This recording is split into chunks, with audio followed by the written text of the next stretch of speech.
एउटा मेरो परिचय एउटा त्यो हो। अर्को नियमित बाइबल पढ्छु म। बिहान बेलुकी नियमित। अनि नियमित प्रार्थना गर्ने प्रभुसँग, अनि नियमित प्रभुको बारेमा प्रचार गर्ने, साक्षी दिने, अनि कम्तीमा 10% आफ्नो कमाइको प्रभुलाई भेटिदिने।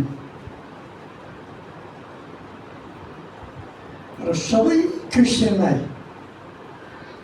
नेपाल, भारत, चाइना जहाँको पनि साँच्चै प्रभुको छोराछोरी हुन् भने उहाँहरूलाई साँच्चै प्रेम गर्ने।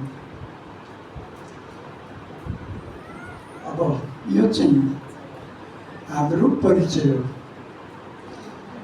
अब कसको छोरा के कहाँ बस्छ, कति कमाउँछ, त्यतातिर नलाग्नुहोस् है।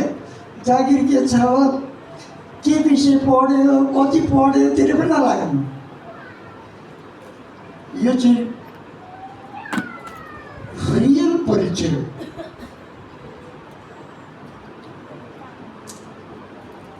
अब तपाईँहरूको परिचय तपाईँले अन्त दिनु पर्यो भने यो काम तपाईँले गर्नुहुन्छ कि गर्नुहुन्न, नियमित रूपमा चर्च जानुहुन्छ कि जानुहुन्न, प्रार्थना गर्नुहुन्छ कि गर्नुहुन्न।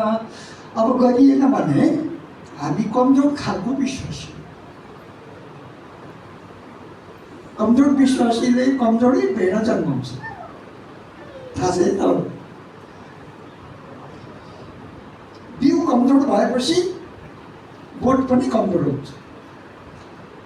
अब पहिला तपाईँहरू मैले परिचय, हाम्रो एकदम ख्रिस्टमान परिचय निर्माण गर्नुपर्छ। यो क्रिस्चियन जीवन भनेको यति सरल जीवन, यति सरल जीवन, यति सरल जीवन, यहाँभन्दा आनन्दको जीवन छैन।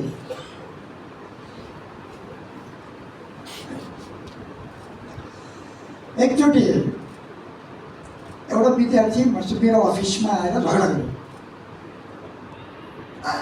झगडा गर्यो, गाली गर्यो, मलाई के भन्यो। अनि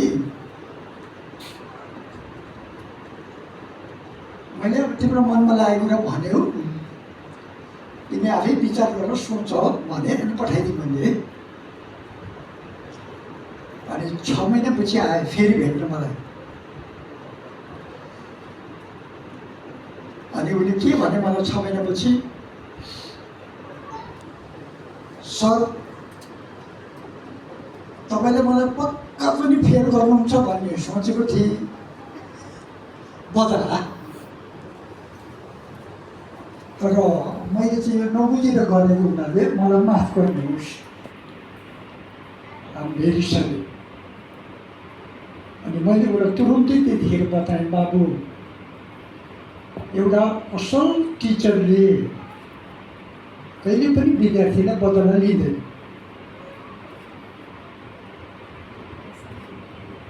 इभन नन क्रिस्चियन टिचरले पनि बदला लिनु हुँदैन। उसको पढ्ने क्षमता छ भने अरू व्यक्तिगत कारणले उसलाई फेल गर्न मिल्दैन। तिम्रो क्षमता छ भने तिमीलाई फेल गर्ने अधिकार मसँग के छ? त्यस्तो नसोच्नु भने मैले आफ्नो बारेमा त